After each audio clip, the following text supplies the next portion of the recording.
नमस्कार विद्यार्थी मित्रांनो, आजच्या व्हिडिओमध्ये आपण इयत्ता 10वी मराठी कुमार भारतीमधील तू झालास मूक समाजाचा नायक या कवितेवरील प्रश्नांची अचूक व सोप्या भाषेतील उत्तरे पाहणार आहोत.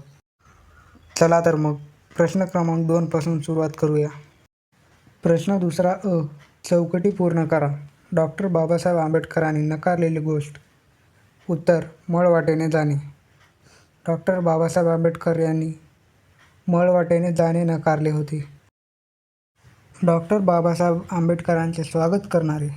उत्तर: खास खळगे.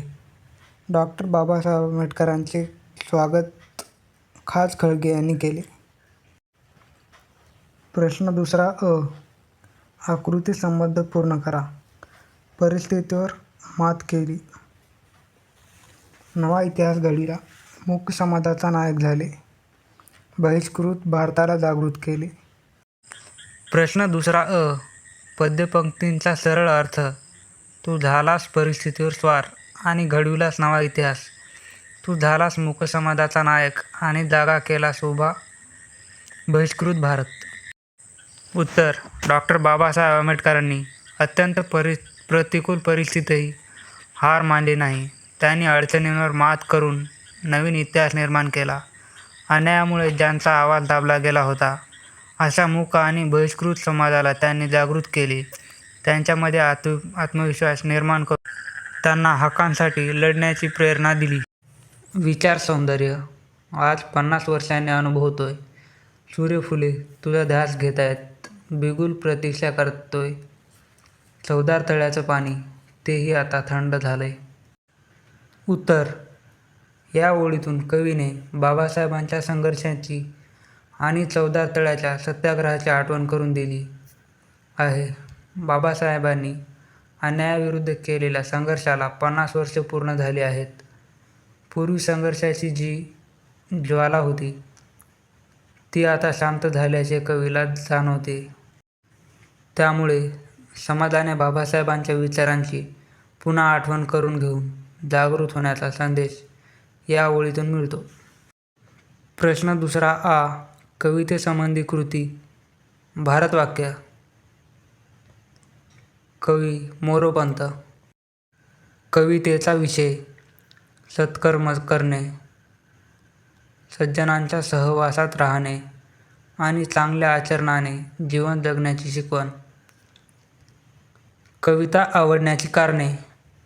ही कविता मला आवडते कारण मोरोपंतांनी चांगले आचरण, सत्संग आणि सद्विचार यांचे महत्त्व सोप्या पद्धतीने सांगितले आहे. कवितेतून योग्य मार्गाने जीवन जगण्याची प्रेरणा मिळते. प्रश्न दुसरा ई. रसग्रहण. तुझे शब्द जसे की महाकाव्य तुझ्या पायाजवळ गळून पडावीत. तुझा संघर्ष असा की काठ्यांच्या सांगीनी व्हाव्यात. उत्तर: आशय सौंदर्य. या ओळींमध्ये कवी ज. वि. पवार यांनी डॉक्टर बाबासाहेब आंबेडकरांच्या ज्ञानाची आणि संघर्षांची महानता व्यक्त केली आहे. बाबासाहेबांचे विचार अत्यंत प्रभावी होते. त्यांच्या संघर्षामुळे अन्यायाविरुद्ध लढण्याची प्रेरणा समाजाला मिळाली. काव्यसौंदर्य. महाकाव्य, संगिनी यांसारख्या प्रभावी प्रतिमांचा वापर केला आहे. बाबासाहेबांच्या शब्दांची ताकद आणि संघर्षाची तीव्रता यांचे सुंदर चित्रण झाले आहे. संदेश. ज्ञान, धैर्य आणि संघर्ष यांच्या जोरावर अन्यायावर मात करून समाजात परिवर्तन घडवता येते. प्रश्न तिसरा अ. रसग्रहण. वस्तूंना मनही नसेल कदाचित, पण ते असल्यासारखे वागलो तर वस्तू प्रचंड सुखावतात. तर आशय सौंदर्य. या ओळी कवी द. भा.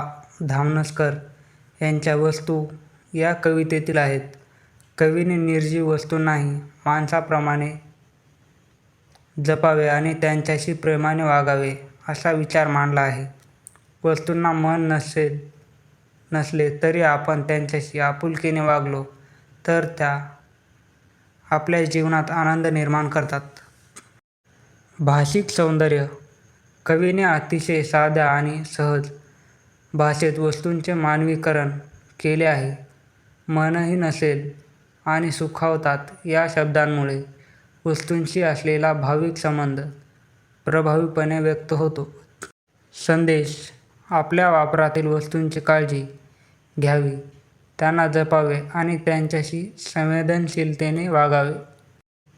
तर विद्यार्थी मित्रांनो, आज आपण तू झालास मूक समाजाचा नायक या कवितेवरील महत्त्वाचे प्रश्न आणि त्यांची उत्तरे पाहिली. ही सर्व उत्तरे परीक्षेत स्वच्छ अक्षरात, मुद्देसूद आणि योग्य शब्दांत लिहा. व्हिडिओ आवडला असेल तर लाईक करा, चॅनलला सबस्क्राईब करा आणि आपल्या मित्रमैत्रिणींना हा व्हिडिओ शेअर करा. पुढील व्हिडिओमध्ये पुन्हा भेटूया. तोपर्यंत अभ्यास करा आणि परीक्षेची उत्तम तयारी करा. धन्यवाद.